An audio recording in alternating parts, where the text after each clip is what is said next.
Bonjour à tous, bienvenue chez Afro Startups and Business, une chaîne qui vous propose d'aller à la rencontre d'entrepreneurs incontournables sur leur marché actuellement, et surtout en Afrique, afin, dans un premier temps, de découvrir leurs entreprises et les solutions concrètes qu'ils apportent aux besoins qu'ils constatent. Puis, dans un deuxième temps, nous nous pencherons sur les différentes péripéties de leur parcours individuel en tant qu'entrepreneur, c'est-à-dire comment ils sont passés de personnes ordinaires avec un rêve, une idée, à la phase de projet, d'implémentation et d'exécution de ce projet, quels sont les obstacles qu'ils ont dû surmonter, comment ce chemin a impacté même leur personnalité. Et là, l'objectif ultime est d'en tirer des leçons concrètes qui vont inspirer et instruire notre audience d'entrepreneurs aspirants et de jeunes entrepreneurs. Donc, si ce type de contenu t'intéresse, abonne-toi et active la cloche de notification pour ne pas rater la suite de l'aventure. C'est dans ce contexte que nous accueillons aujourd'hui Félix Simaki, cofondateur avec Joséphine Azama de l'entreprise d'e-commerce appelée Favela Shop. Pour votre information, Favela Shop a été reconnu comme le premier site en ligne le plus visité au Sénégal dans la catégorie beauté et bien-être et est aujourd'hui également installé en Côte d'Ivoire. Bonjour Félix, ravi de te rencontrer enfin. Donc, tu es entrepreneur, cofondateur de Favela Shop, comme je viens de le dire, et c'est une aventure qui a commencé en 2014, débouchant sur un franc succès jusqu'ici, je dirais. Et nous espérons au cours de cette discussion découvrir ton histoire sous un angle très personnel. Est-ce que tu pourrais te présenter, nous parler rapidement de ton parcours, formation, ton expérience professionnelle en dehors de l'entrepreneuriat, brièvement?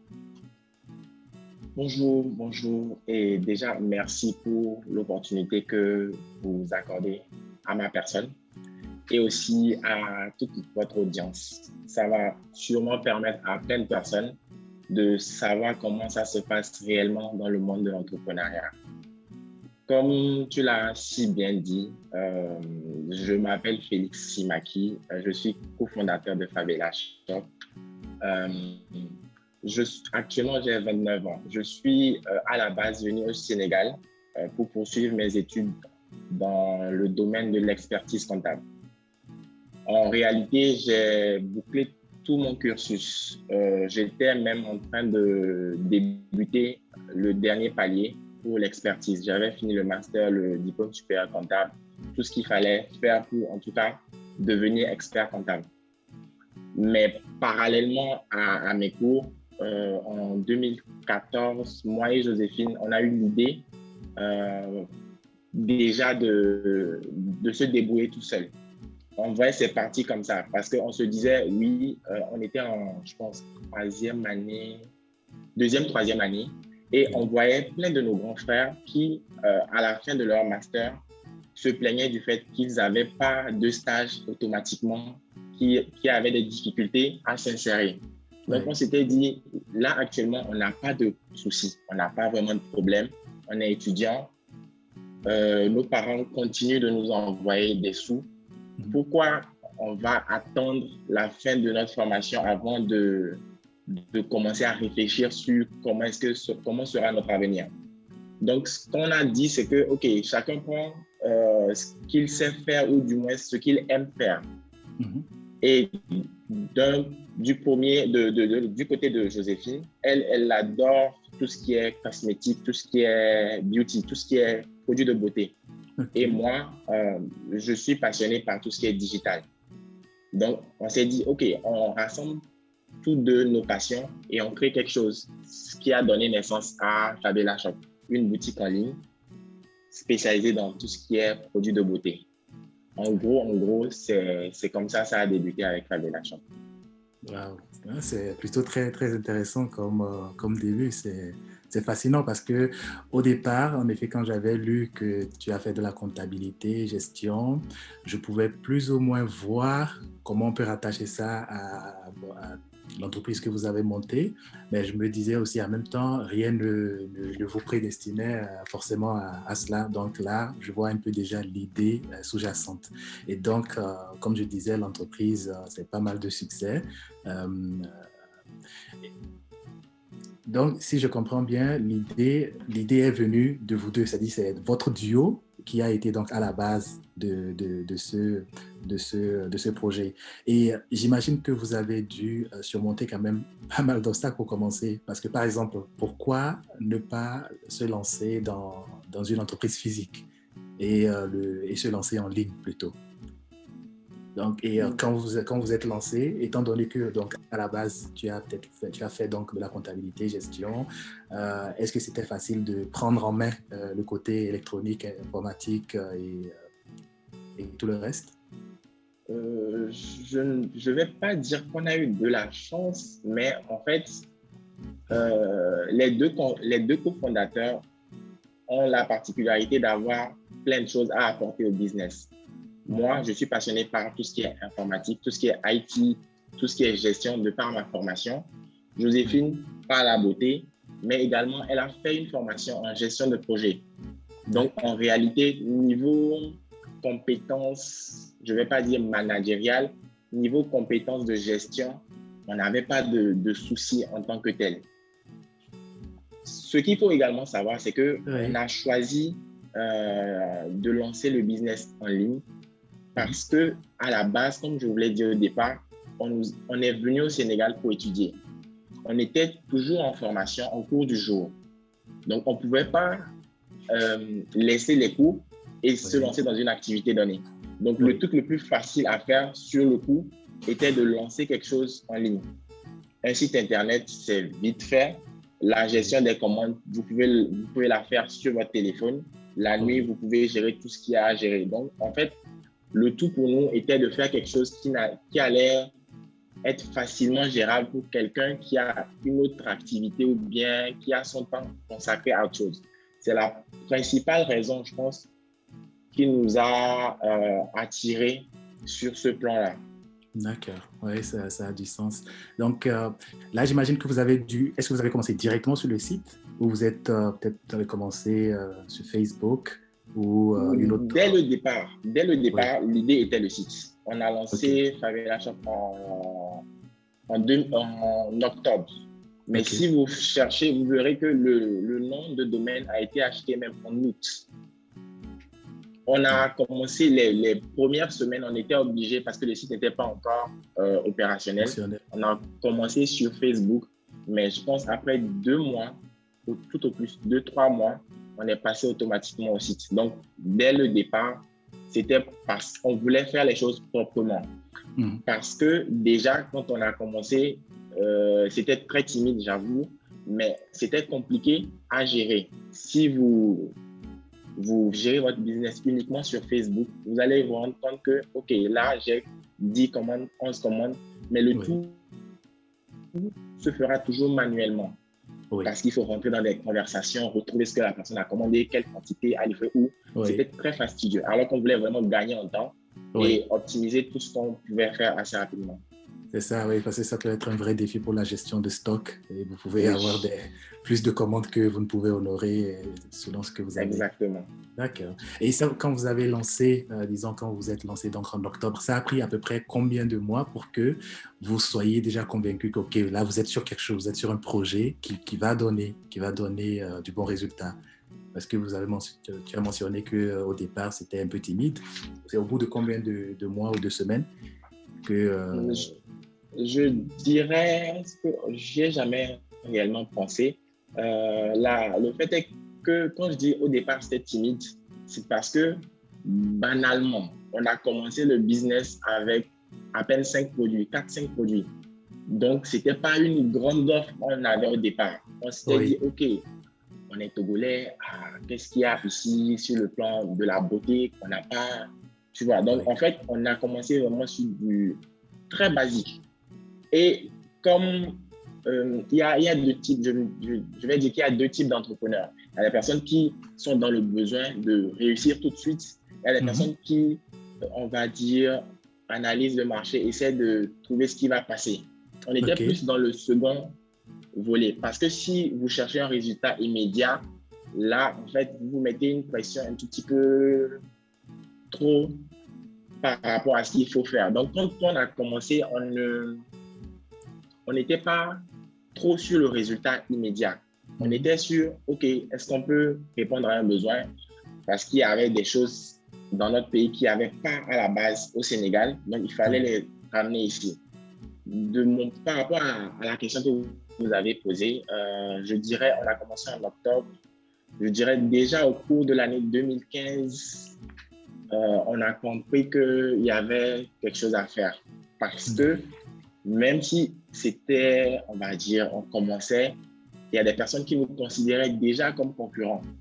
Alors que, bon, pour nous, on venait d'arriver, bon, on ne savait pas qu'on nous voyait de cette façon. Donc, quand on a compris que, ah, OK. Et en plus, quand on a lancé, de mémoire, il n'y avait pas vraiment un site e-commerce spécialisé dans la beauté.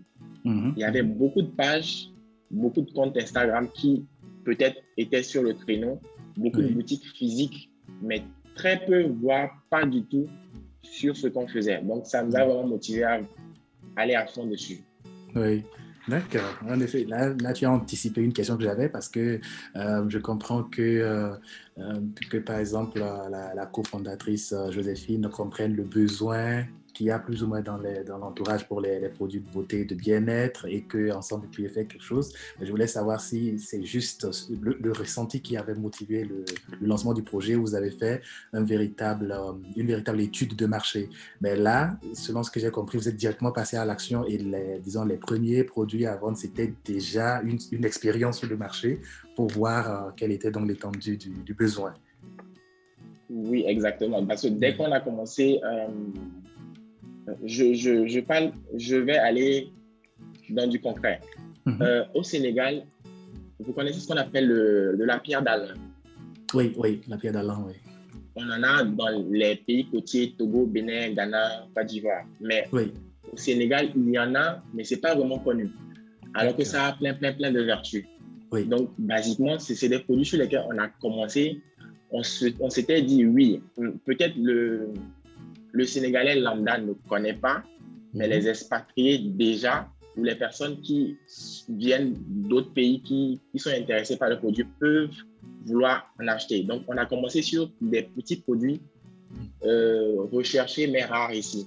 Donc, on continue comme ça. Si vous êtes par exemple dans nos marchés ici, vous allez comprendre comment est-ce que Fabiola Shop fonctionne.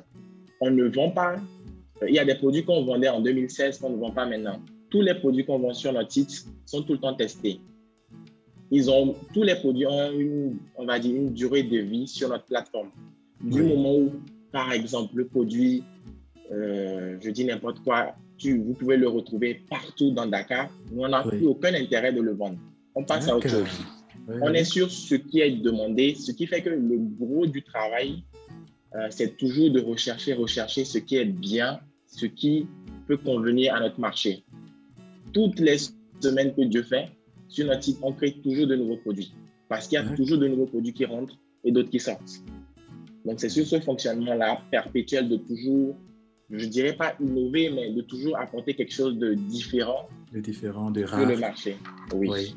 D'accord. Donc ça veut dire que c'est vraiment le client que vous écoutez et vous cherchez justement comment satisfaire ce besoin ou un besoin non encore disons, assouvi auquel aucune autre personne n'est encore activement en train de répondre et vous différenciez comme ça. C'est vraiment très intéressant. Et ça rebondit également sur une question que j'avais, parce que j'ai remarqué que vous n'aviez pas... J'essayais de savoir si vous faisiez beaucoup plus, vous mettiez beaucoup plus en avant des produits typiquement africains, ou alors l'objectif c'est de distribuer pour les grandes marques, ou comment vous choisissez quels produits vous voulez mettre en avant, et peut-être quel autre... c'est pas la peine en tout cas que vous vous y consacriez. Donc, je pense que ça répond un peu, mais si tu as un complément de réponse à ça. Sur le site, vous verrez les deux catégories, les produits locaux et les produits internationaux. Ce qui est intéressant sur cette question, c'est qu'on a bien envie de vendre beaucoup plus de produits locaux, mais le problème, c'est que vu qu'on est en ligne, toute la confiance ou tout le travail que l'on fait n'est pas matériel. si on a plein de marques, on reçoit plein de messages de certaines marques qui veulent qu'on les distribue sur la plateforme. Mais le souci, c'est que du moment où déjà le produit que vous nous proposez visuellement n'est pas attrayant, c'est assez compliqué si derrière la marque n'a pas fait un gros travail de communication. Je ne dis pas que c'est l'apparence qui compte, mais il y a des marques qui sont pas très bien présentées, mais qui ont fait un très gros travail de communication de sorte que tout le monde connaît et tout le monde veut le produit. Sur ce plan, oui, ok, on peut travailler ensemble. Mais sur des marques où déjà visuellement, c'est pas vraiment ça, ces marques n'ont pas forcément fait de preuves sur le marché. Et je vais dire qu'on essaie de mettre la barre assez haute. Quand on vend un produit sur Favela Shop, en quelque sorte, on s'engage à apporter une certaine qualité. Si je te vends un produit et que demain, surtout on est sur de la cosmétique n'est pas très loin de la santé. On ne va pas vendre un produit sur lequel une personne est restée dans sa chambre, mélanger un produit et présenter et nous demander, nous, de le vendre derrière. Il n'y a pas beaucoup de garantie pour nous parce qu'en termes d'image, lorsqu'il y aura un souci, forcément, on va d'abord se retourner vers Favela Shop. Donc, en fait, ce qu'on fait, de base, toutes les grandes marques ont déjà fait tout ce qui est comme expérimentation, ou bien tout ce qui est en termes de tests ont été réalisés. Et déjà, même avant de choisir la marque, pour la plupart des références, on les teste ou bien on reçoit un échantillon dessus et on sait que oui, ok, ça nous convient, on peut vendre. Pour les marques locales, ce qu'on fait, on essaie déjà de voir la durée depuis quand la marque existe, ce qu'elle a fait de bien et tout, et on l'intègre au catalogue. On se dit pas, ok, on vend que dans ce qui vient d'ailleurs ou que ce qui est local. En vrai, on vend ce que notre marché nous demande. Dans la mesure pas dans la mesure du raisonnable, mais tout en respectant nos engagements à nous. Parce que, par exemple, on sait très bien que les produits dépigmentants sont très demandés, mais nous, on n'en vend pas. Tout produit qui tente à dénaturer l'Africain, nous, on ne le vend pas, que ce soit rentable ou pas. Produits dépigmentants, produits défrisants, on n'est pas dessus. D'accord. On essaye vraiment de vendre que du clean. En gros, c'est ça. D'accord, je comprends tout à fait. Donc, vous mettez en effet vraiment la sécurité et la santé au centre même de votre... Et j'imagine qu'au centre même de votre business plan et de votre devise. Donc, j'imagine que ça doit être un vrai défi de pouvoir repérer peut-être les contrefaçons et tout. Ça peut être un vrai obstacle, je pense, sur les marchés en général. Est-ce que c'est un problème ou c'est un défi que vous rencontrez encore ou... Oui, tout au début, j'avoue que c'était assez, je dirais pas que c'était compliqué, mais on faisait très, très attention. Parce que, comme je vous dis, on tient vraiment à l'image de, même si on était jeune, vite fait, vous pouvez tomber dans certaines situations assez désagréables. Mais avec le temps et l'expérience, actuellement, sur la plupart de nos grandes marques, on discute directement avec les labos ou directement avec le principal distributeur. Ce qui fait qu'il n'y a aucun risque de produits contrefaits. Quand tu dis, par exemple, quand tu discutes directement avec La Roche-Posay, ils te font envoyer des commandes, tu n'as même pas à vérifier. Tout est déjà carré. Donc, tout le travail là, tout ce qu'on fait, les grandes marques, ils nous proposent de gros catalogues. C'est à nous maintenant de sélectionner dedans ce qui nous intéresse, ce qui est adapté aux Africains, parce que souvent, ils essayent de refourguer tout ce qu'ils ont ici. Alors qu'il y a certains produits qui sont adaptés, d'autres non. Donc, tout le travail que l'on fait, c'est déjà les marques qu'il y a, de trouver les bonnes références dedans. Des marques qu'il n'y a pas encore, d'essayer de les démarcher, d'essayer de les rajouter dans ce qu'on a proposé sur notre site. D'accord. Et le défi du prix, parce que souvent on se dit, j'ai en tête donc encore deux défis. Le défi du prix. Est-ce que vous arrivez à, en tout cas en restant sur la qualité, sur l'original, vous arrivez à les vendre au prix qui est intéressant pour les Africains en général?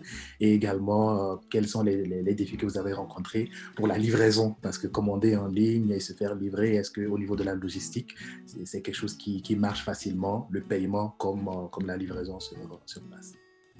Quels sont les défis que Par vous avez rapport au prix déjà, ça rejoint toujours ma précédente explication. rencontrés? Au début, vu qu'on le fait encore un tout petit peu, vu qu'on traitait surtout avec beaucoup d'intermédiaires, on avait des soucis en termes de prix. Plus tu te rapproches du distributeur principal ou même de la marque, plus le prix est avantageux pour toi et ça te permet de proposer un meilleur prix à ton client. Oui. Sur certaines marques là, actuellement, on vend même comme exemple, vous connaissez la marque SVR ou bien La Roche-Posay. Il y a certaines marques que Oui, vous La verrez Roche-Posay, oui. qui sont très connues en France, sur lesquelles vous verrez les mêmes prix qu'en France que sur notre site. Tout simplement parce qu'on a réussi à négocier de très bons prix. Donc, quelqu'un qui est à Dakar, il va acheter un produit comme s'il était en France. Donc, nous, tout notre objectif, c'est de pouvoir toucher le bon interlocuteur chez la marque pour pouvoir avoir le meilleur prix et proposer en fait, pour que personne ne se sente lésé.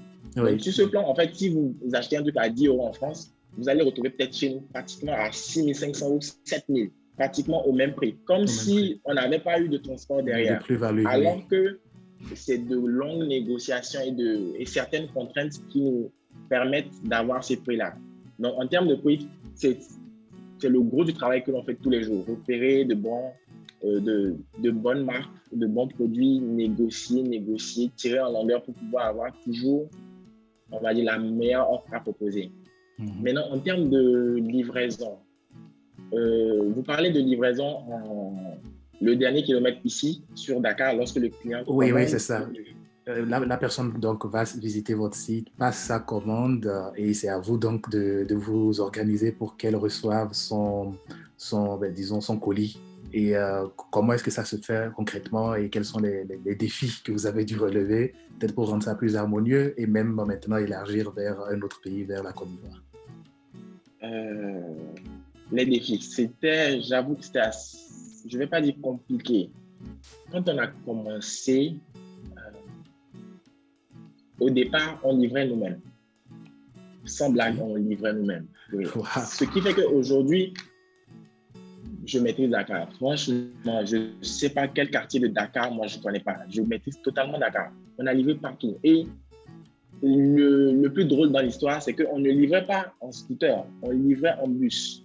Donc, il fallait une organisation de malade. C'est-à-dire, tu as des commandes, tu te dis, OK, je prends telle ligne de bus pour pouvoir livrer là et quitter là. Et ça te prend toute la journée. Ce qui a fait que quand j'ai fini ma licence, je suis passé automatiquement au cours du soir pour le master. Ce qui me permettait, en fait, dans ma tête, d'avoir assez de temps en journée pour pouvoir coordonner certaines choses.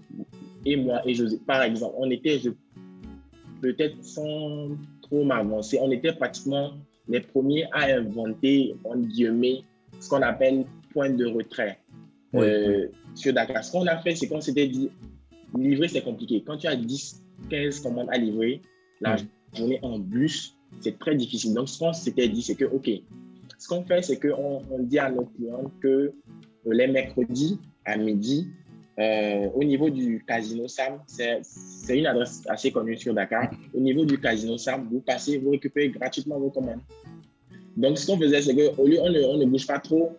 Les personnes qui sont dans la zone se débrouillent et viennent à midi au niveau du casino. On a fait ça plusieurs mois jusqu'à ce que les agents de sécurité de casino un jour disent « Ah, les gars, faut quitter ici. » On a bougé. Pareil, on avait deux créneaux comme ça. On avait un à midi au casino. On avait un second au niveau de la RTS. C'est la chaîne nationale.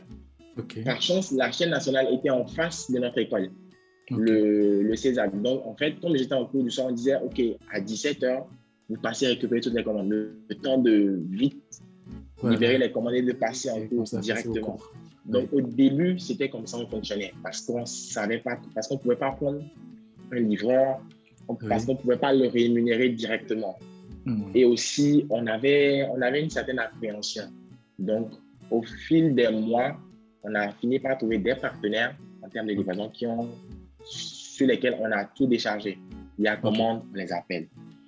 Même dans cette histoire, on a essayé plein de services de livraison parce qu'il y a toujours des hauts, des bas, il y a toujours des choses qui fonctionnent d'autre part. Donc, durant les 3 ou 4 dernières années, on est passé encore à un autre système où on a recruté maintenant des coursiers en interne. Là, actuellement, sur Dakar, on a 2 coursiers à temps plein sur Dakar, plus maintenant des prestataires externes. C'est-à-dire que lorsque le volume de commandes dépasse ce que nos coursiers en interne peuvent faire, on confie le reste des commandes aux prestataires externes.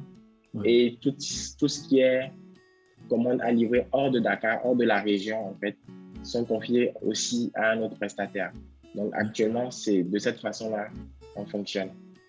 Ok, c'est plutôt une histoire très intéressante de comment s'en sortir, se débrouiller dans un contexte où peut-être au départ, cet obstacle de devoir tout faire soi-même alors qu'on a des cours à côté aurait pu vous décourager complètement du projet.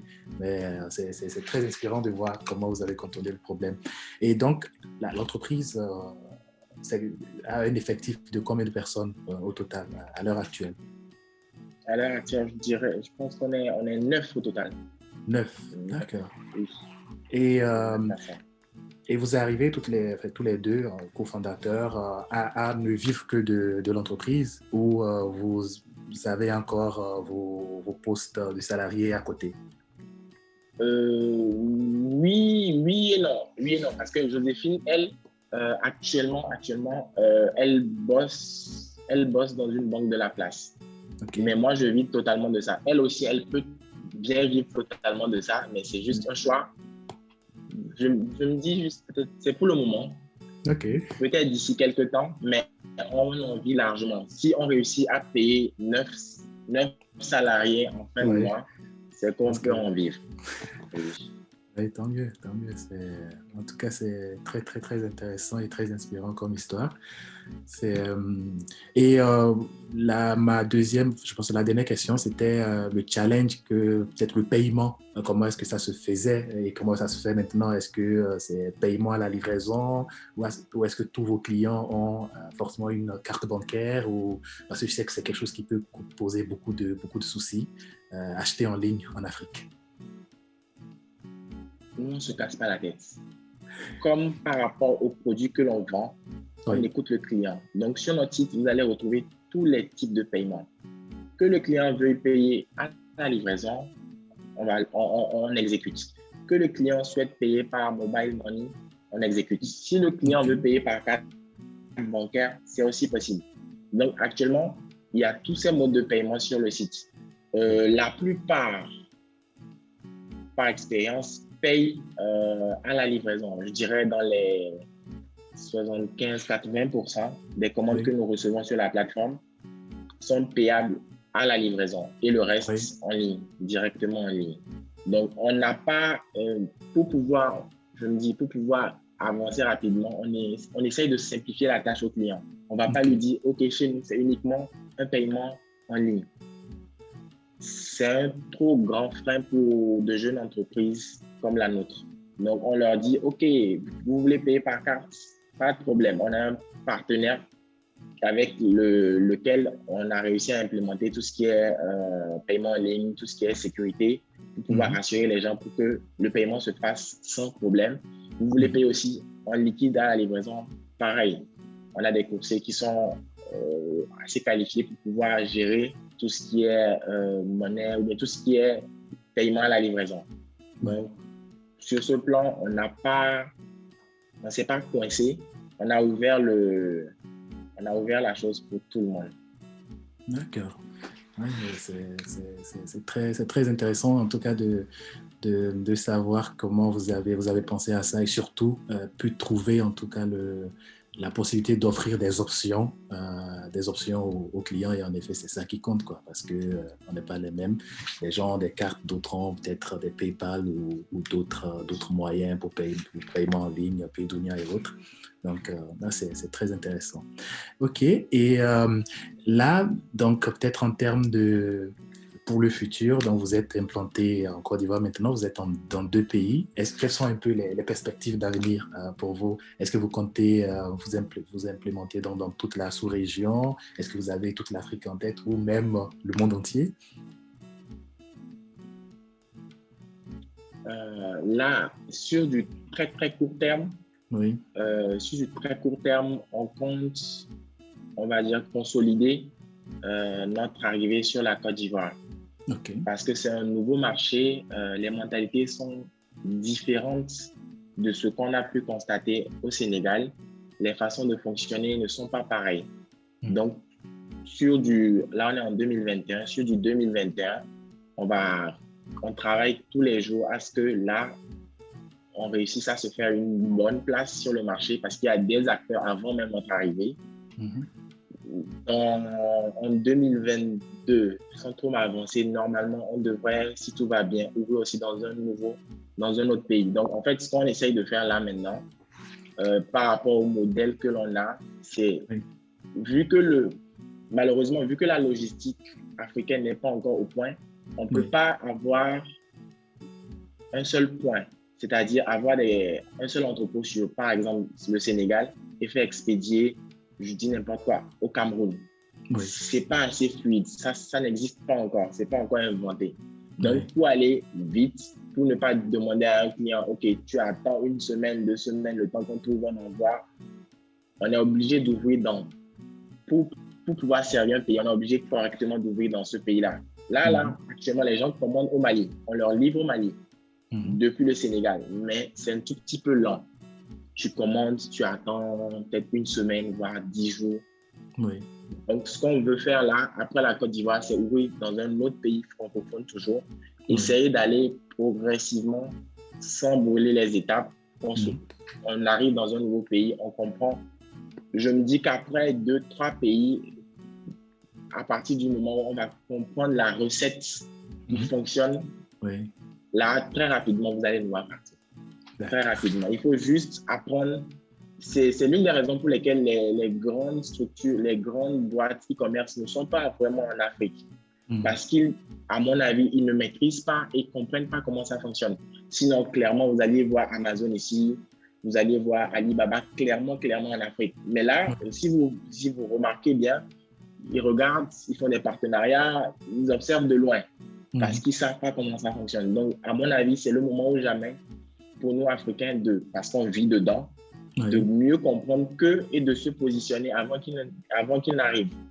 Donc là, c'est sur ce mindset qu'on est, de vite comprendre et de vite implémenter les choses. D'accord. Oui, en effet, ça fait la différence, quoi. Vraiment apprendre à connaître la réalité, la mentalité du pays, la culture même, avant de voir dans quelle mesure implémenter la formule qu'elle a. Oui, c'est très, très, très intéressant. Wow. Et donc, selon ce que j'ai compris, au départ, j'avais cette question, est-ce qu'ils comptent ne faire que les produits de beauté et de bien-être ou à un moment donné, on les verra sur tous les créneaux, mais selon la spécialité, là, je pense que ça a été bien réfléchi. Et peut-être que vous comptez plus peut-être ta réponse, est-ce qu'à un moment donné, on vous verra dans le textile, dans les vêtements et autres, ou pour vous, c'est ce créneau qui est le vôtre et vous restez plutôt là-dedans et vous approfondissez? Je me dis qu'il faut faire la différence parce qu'on a plein d'autres projets, on a beaucoup de choses à faire en même temps. Nous, on fait la différence entre nos projets indépendants de Fabella Shop et Fabella Shop. En ce qui concerne Fabella Shop, ça va toujours, à mon avis, tourner autour de tout ce qui est beauté, cosmétique, bien-être. Ça va toujours tourner autour de ces 3 aspects-là. Pas d'habillement, pas de chaussures. On peut lancer parallèlement, je sais pas, une autre plateforme sur de l'habillement, mais ça va pas s'appeler fabellashop.com. Non. On est bon dedans, on essaie de se concentrer vraiment sur ce créneau-là. On va pas ça peut changer, on ne sait jamais. Parce que, comme je vous dis, c'est le marché qui décide ou bien c'est de la façon dont vos clients vous voient qui vous permet d'avancer. Mais là, sur notre vision, c'est uniquement beauté, cosmétique, bien-être. Excellent. Oui, je comprends tout à fait.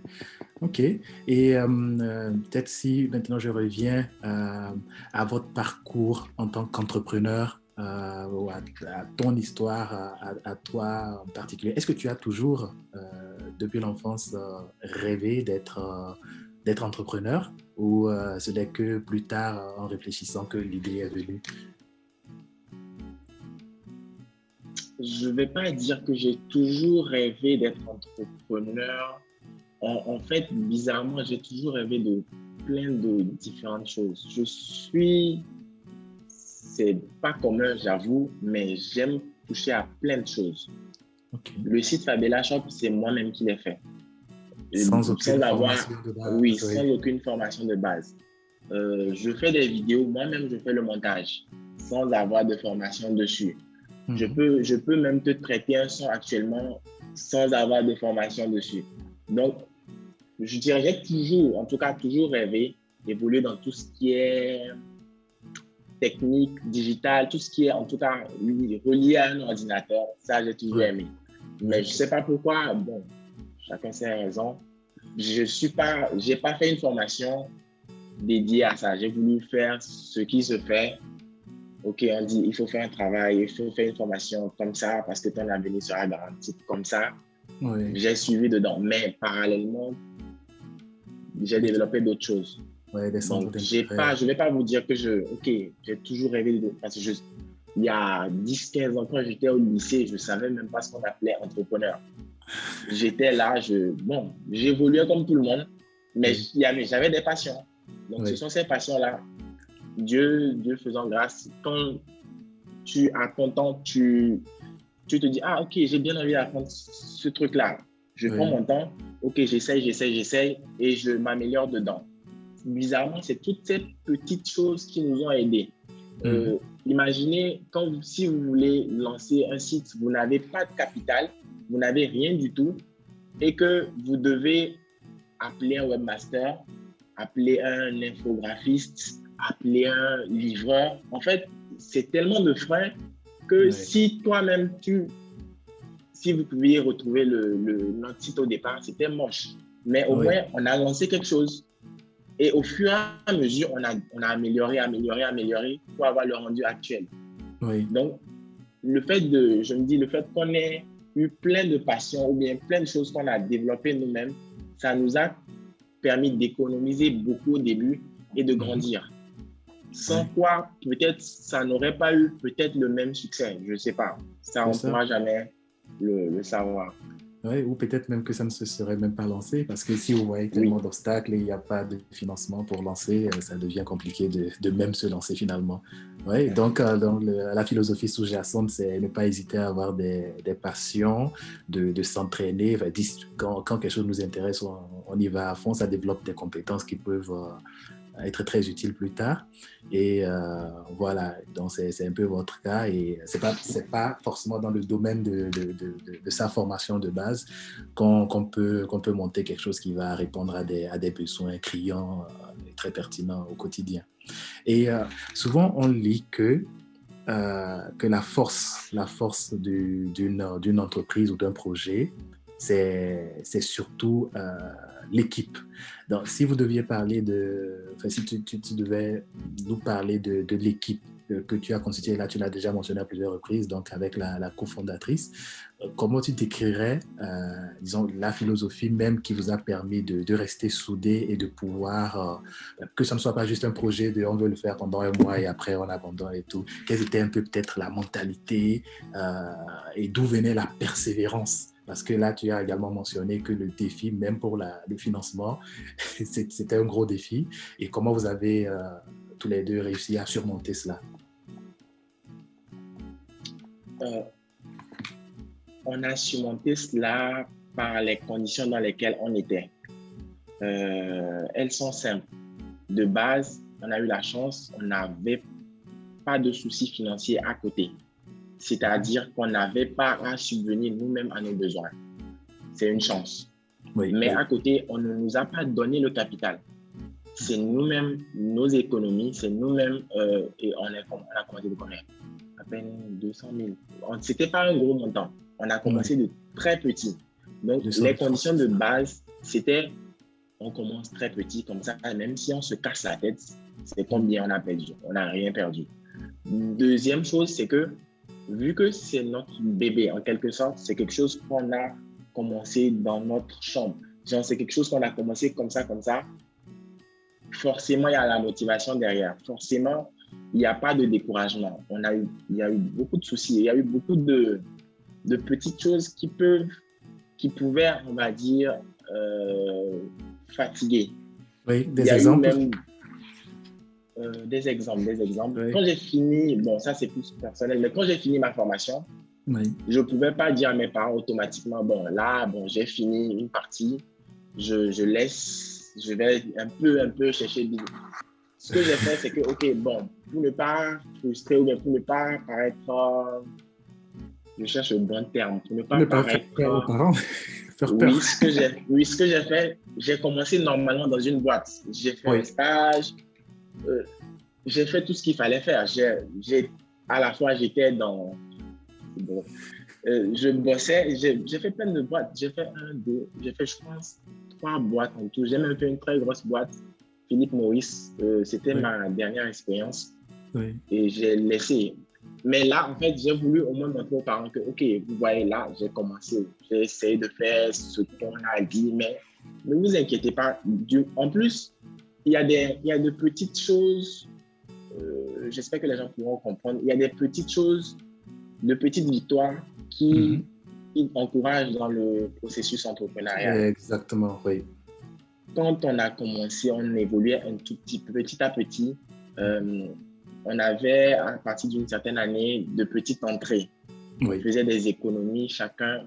Moi, personnellement, le jour où j'ai fait des économies, où j'ai vu mon compte EcoBank, le solde arriver, c'est rien, hein, arriver Mhm. à 1 million, 1 0 Oui, 0 0 0. J'étais oui. content. Le jour-là, j'ai quitté le guichet, genre je souriais, je marchais j'étais content. Ce Oui, genre de oui. choses, ou même une fois quand j'ai fini le master pile, Oui. j'ai appelé mon père, je lui ai dit, ah ok, bon frère, ce qu'on fait maintenant, ne m'envoie plus rien. C'est bon, je Ah vais oui, essayer ça de me c'est. gérer. Quand Oui. je lui ai dit ça, la façon dont il a pris, c'est des choses qui, tu vas pas zaïr derrière, tu vas pas, Mhm. c'est des choses qui t'encouragent et qui ah oui, voilà, il faut faire encore plus.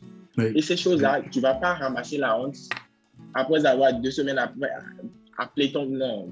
Ça te permet de rester vraiment focus sur ce que tu fais, Oui. d'aller toujours plus sérieux. Ça fait qu'en fait, parmi nos collaborateurs, s'il y a de la blague, non, on ne s'amuse pas ici. Là, ce Oui. qu'on fait, c'est la vie de tout le monde. Parce qu'on est tous à temps plein dessus, Oui. on vit de ça, on est obligé d'être sérieux. Donc, Oui. en fait, au fur et à mesure, on va dire que les petits succès, on capitalise dessus, ça nous permet de nous renforcer et d'avancer encore. Oui. Oui, je pense que cette réponse est parfaite, surtout avec les illustrations, parce que c'est quelque chose qui, que, en tout cas, j'avais en tête que chez Afro Startups Business, on a un peu remarqué, on se rend compte que le parcours entrepreneurial n'est pas facile. Il n'est pas facile du tout et souvent, il y a beaucoup de pression sociale. Il faut aller au bout de la formation, il faut rentrer dans le chemin qui a été tracé, faire le stage, essayer de décrocher le CDI, le CDD. Et souvent, quand on a un projet en parallèle et qu'on veut s'y consacrer, c'est pas évident. Et quand on s'y lance aussi, qu'est-ce qui nous permet en tout cas de tenir? Et je pense qu'on a également rencontré cette idée de petit succès qui te permet de te rendre compte que, OK, là, ce sur quoi je suis, ça peut marcher et qui te motive même à le prendre encore plus sérieusement.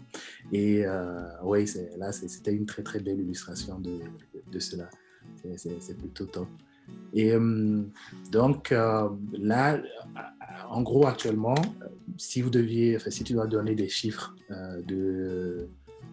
des chiffres marquants sur l'évolution ou la position de Fabella Shop sur le marché ou les marchés où il se trouve en ce moment, ce serait à peu près quoi pour donner une idée de l'envergure de l'entreprise?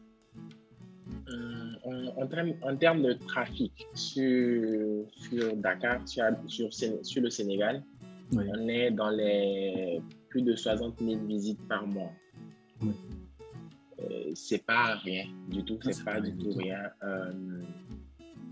Sur Abidjan, on est arrivé à peine cette année. Donc, actuellement, je pense qu'on est... attendez, je vérifie.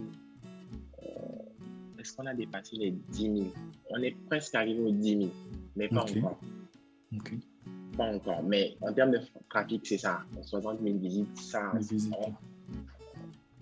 je ne vais pas par contre vous donner le chiffre d'affaires, mais en termes de volume de commandes, on atteint le mois sur le Sénégal, on atteint le mois au moins 1000 commandes.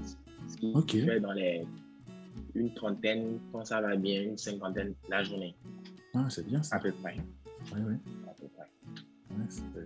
Après, il faudrait calculer juste le panier moyen et vous verrez le chiffre d'affaires. Oui, c'est très, très encourageant. C'est top. OK, c'est super ça. Donc, en gros, si à l'heure actuelle, tu devais donner un conseil, je pense que tu as déjà donné pas mal de tuyaux, mais si tu devais donner un conseil, ou je dirais le top 3 de tes conseils à quelqu'un qui souhaite se lancer dans l'entrepreneuriat en ce moment, peut-être particulièrement en Afrique, qu'est-ce que ce serait? Peut-être des qualités ou des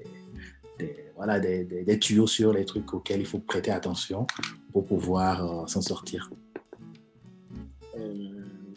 Peut-être premier conseil, on veut tous gagner de l'argent, ça c'est clair. Mais quand on veut lancer un business, il ne faudrait pas que l'objectif premier soit directement l'argent. Il faudrait derrière l'argent qu'il y ait une solution qu'on ait trouvée à un problème donné. Du moment où vous n'avez pas réellement une solution ou bien quelque chose qui va changer la vie de quelqu'un, forcément, vous n'allez pas gagner de l'argent. Vous pouvez gagner quelque chose, mais ça ne sera pas pérenne. Donc, pour tout business ou bien pour tout projet que l'on a, il ne faudrait pas que ça s'arrête au « Ah, je veux gagner de l'argent ». Il paraît que les entrepreneurs, là, ils gagnent beaucoup d'argent, donc je veux moi aussi me lancer. Ça ne marche pas comme ça. C'est premier conseil, il faudrait vraiment trouver un problème et une solution. Deuxième conseil serait de se lancer. Quand je dis de se lancer, c'est peut-être aberrant de le dire pour quelqu'un qui a fait de la gestion, mais ce qu'on appelle business plan, ce qu'on appelle analyse du marché, il faut le faire. Je ne dis pas qu'il ne faut pas le faire, mais il ne faut pas passer 10 ans à faire un business plan. Limite, à mon goût, tout dépend de l'envergure du projet ou bien du type de projet, mais un business plan doit être fait assez rapidement, mais de façon qualitative. Il faut pas... Il y a des données, malheureusement, en Afrique qu'on ne pourra jamais avoir, alors que dans le business plan, c'est des données qu'il faut cocher. Tu vas passer beaucoup de mois à vouloir trouver des statistiques pour prouver, alors qu'il faut juste te lancer pour confirmer ton hypothèse de base. Donc, en fait, tout ce qu'il faut comme ma deuxième suggestion serait, quand on a un projet, commence seulement. Peu importe si c'est pas complet, c'est pas choco, c'est pas comme tu le veux. Parce que je sais que quand quelque chose à montrer aux gens, il veut vraiment le rendre choco, vraiment le rendre agréable à voir. Mais c'est pas... Ce qu'il faut faire, c'est de se jeter à l'eau. Et au fur et à mesure, corriger. Si vous voyez, je ne sais pas, le premier iPhone qui est sorti, il est moche, vu d'aujourd'hui. Vu d'aujourd'hui, il est très moche. Mais c'est au fil du temps qu'ils ont perfectionné la chose. Juste pour dire que, deuxième chose, il faut pas se bloquer sur des choses et se lancer. Le troisième conseil rejoint même ce que je viens de dire, c'est que il faut pas... J'ai plein d'amis avec qui je discute qui disaient ils ont tel projet, mais ils veulent que l'emballage soit comme ça. Il ne faut pas chercher la perfection. La perfection, on ne va jamais l'atteindre. Donc, il faut comment? C'est pas qu'il faut se jeter, mais limite quand on se jette, il faut qu'on se jette avec le moins de risques possible, c'est-à-dire de commencer très très petit. C'est facile je dis n'importe quoi, vous commencez un élevage de poulets. Dans Oui, votre projet, vous voulez avoir 1000 poulets dès le départ. Gérer 1000 poulets, ce n'est pas gérer 10 poulets. oui, Donc, l'idée, c'est de commencer très petit, limite avec 2 poulets, et voir comment est-ce que déjà les poules réagissent, comment est-ce qu'ils mangent. Ah, ça te permet, en fait, quand c'est petit, tu gères facilement. C'est ce qui a fait que, par exemple, sur notre site, au fur et à mesure qu'on grandissait, on apprenait des choses, on savait comment gérer. Si tout de suite, on m'avait donné, je ne sais pas, il y a 6 ans, on m'avait donné un site qui gère tel trafic, qui gère tel nombre, on ne pouvait pas gérer oui, du oui, tout, c'est du vrai, tout. submergé, Mais c'est oui. au fil du temps, avec l'expérience, avec le fait qu'on ait commencé, ce que je vous ai dit, on a commencé avec moins de 10 produits. 10 Mhm. produits, ça va, on augmente 20, 30, 50. Déjà, même avec les partenaires, on a commencé avec un partenaire, on voit comment. Parce que déjà, on n'a pas reçu une formation en négociation. Mais Voilà, du moment où tu discutes avec un partenaire, tu vois comment est-ce qu'il réagit. Ce qu'il te demande derrière, ses conditions. Tu sais en même temps, en contactant le second partenaire, comment est-ce que tu vas placer tes clients. Donc, en fait, oui, troisième conseil, c'est de commencer petit. C'est encore plus joli quand on commence petit que quand on commence grand. La honte, elle est petite. Donc, il ne faut pas se limiter en disant, OK, non, moi, il me faut 15 millions avant de lancer mon projet. Non, en vrai, on n'a pas besoin, tout dépend toujours du projet, mais on n'a oui, pas forcément besoin d'un si gros capital. On peut commencer oui, en miniature au fil et on verra que ça va aller ou pas. oui, oui, oui.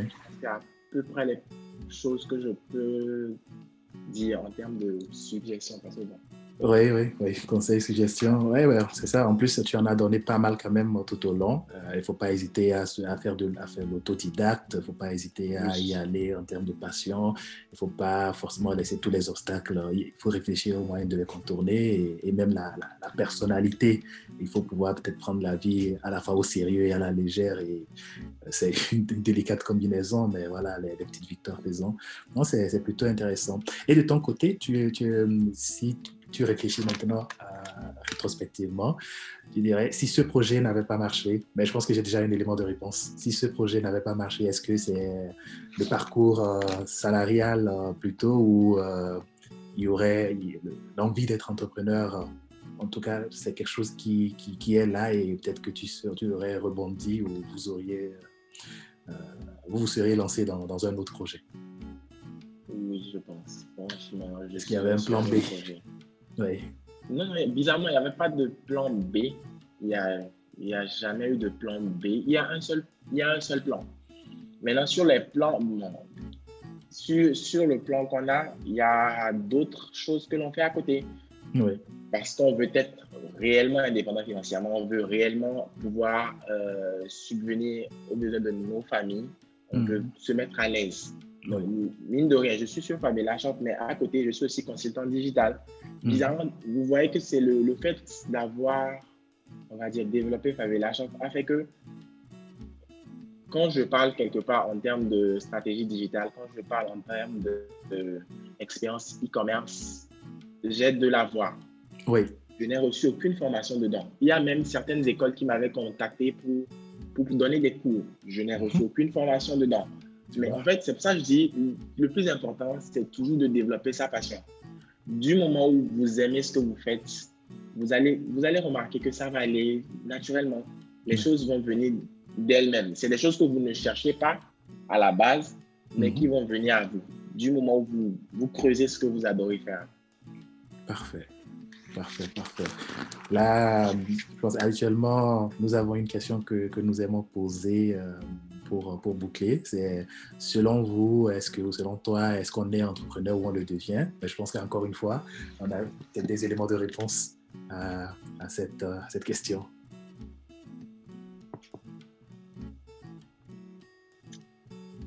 Je dirais bizarrement, il y a pas une réponse carrée. À mon avis, les deux sont possibles. Il y a des gens, moi j'aime bien faire, j'aime bien vraiment entreprendre, j'ai plein d'autres choses que je fais. Limite, c'est ça qui me bouffe mon temps parce que je veux vraiment toucher à tout. Mhm. Et seconde chose, si tu n'as pas cette essence entrepreneuriale, je ne te demande pas de forcer, mais il y a des choses qu'on peut apprendre. Mhm. L'entrepreneuriat, ça s'apprend aussi. par exemple, les gens ne savent pas qu'il faut commencer petit. Alors que l'entrepreneuriat, c'est toujours commencer petit. Les gens ne savent pas qu'une idée, elle n'est jamais parfaite, qu'il faut la tester, retester, toujours tester et améliorer. C'est des choses aussi qu'on apprend si tu dis ce qu'on apprend pour faire de l'entrepreneuriat. Donc, je dirais, il y a des gens qui sont nés avec, mais c'est pas une fatalité. Il y a d'autres qui peuvent l'apprendre, qui l'apprennent encore mieux même que ceux qui sont nés avec.